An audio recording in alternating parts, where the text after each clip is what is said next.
years, like change or improve education.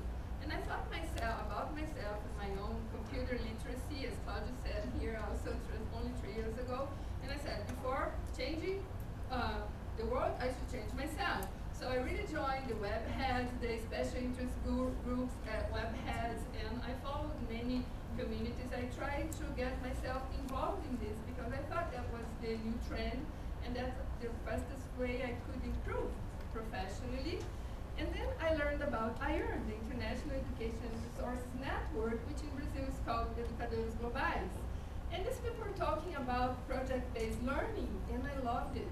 You know, and I got so involved that my burnout just burned away. I didn't know how much trouble I was going to get in anyway.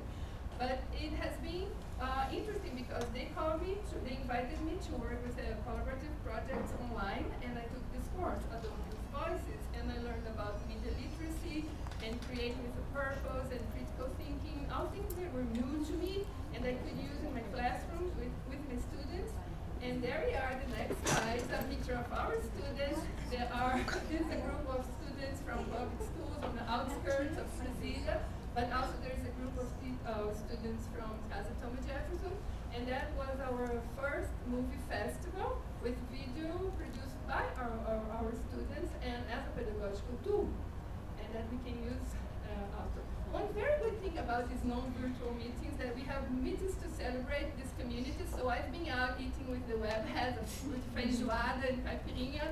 The Educadores Globais also love to go out to eat. So it feeds your it's food for your thought, but for your belly as well. And I think this is a particularity of Brazil. So I was invited, I was at the BrazTesol also in July, and when I saw David Crystal delivering his speech in digital storytelling format, I thought, wow, that's what we've been doing.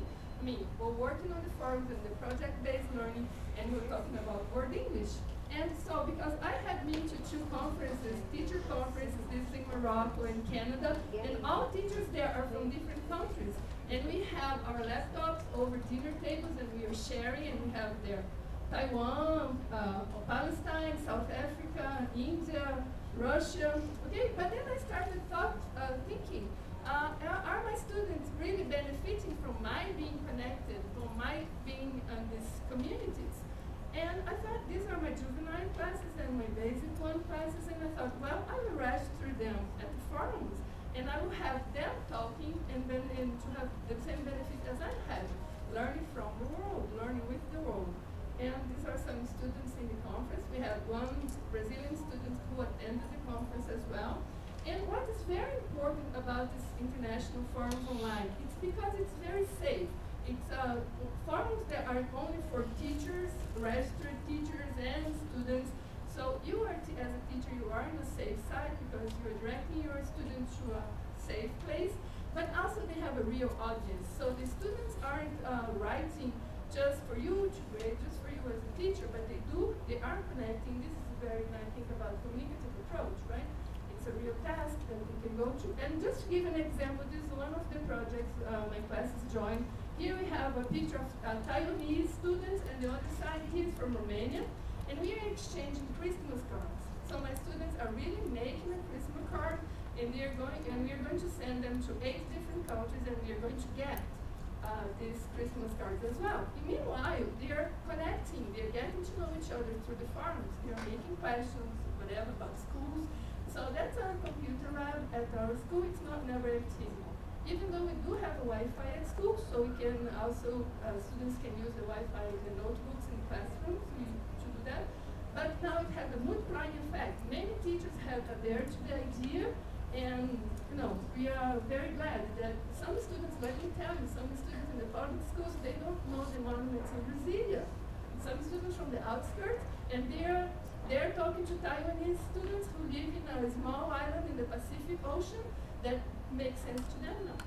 And so one very important thing is the possibility to have inclusive education, because in our school we have at least 70 hearing impaired students and deaf students and many syndromes, and they can be very well included in this kind of projects. It has been very great. So I'd like to extend, just as I did with my students, to you the possibility to attend this video conference on Illuminate platform. And for me, Illuminate is a cute thing, you know, for cute people. Cute, you understand? Curious teachers, cute people. Because it's, there's a black, oh, I just go on. And I feel like with such a brilliant audience, we will have to give you something to take back home. And here's my reflection that we need to cross the bridge. We have received a lot from the north, like Canada, United States. Some of you are lucky to know the posh accent and understand the Cockney talk. And now I think we have to reach out to Latin America. Whether we talk the world Englishes that David Nuno talked and David Crystal talked, and do the English, Portuguese, Spanish, or some combination of this, so we can talk. Who said we only have to talk to Spanish to them?